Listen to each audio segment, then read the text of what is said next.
Hi! Alam mo ba yung feeling na parang gusto mong sunggaban lahat ng nakikita mong opportunity? Yung kahit ano, go ka lang. Pero teka, ano nga ba ang epekto ng kakasunggab natin sa lahat ng bago? Let's talk about shiny object syndrome. Madalas, kapag may bago tayong nakikitang idea, business, o investment, feeling natin ito na. Ito na yung solusyon sa mga pangarap natin.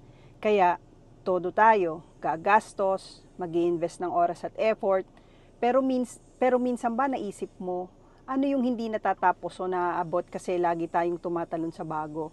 Ito yung tinatawag na shiny object syndrome. Para tayong nagiging bata sa candy store. Bawat bagong kulay o flavor gusto natin tikman. Pero ano nangyayari?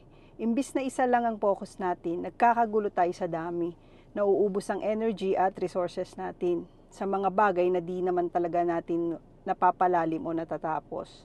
So, paano natin ito maiiwasan? Simple lang, focus on what truly aligns with your goals. Tanungin mo sa sarili mo, ang bagong opportunity na to ba nakakatulong sa long-term na goals ko o distraction lang? Set clear priorities at stick to them. Yung success, hindi yan palaging nasa dami ng ginagawa natin, kundi sa quality ng focus natin. So, sa susunod na may makita kang bagong opportunity, pause muna, reevaluate. Remember, hindi masama mag-try ng bago. Basta siguraduhin mong hindi ka nalilihi sa tunay mong direksyon. Gusto ko kayong makita na focus, driven, at tuloy-tuloy ang pag-unlad. Let's beat that shiny object syndrome together. Kung nakaka-relate ka o may kakilala kang kailangang marinig ito, share this video with them.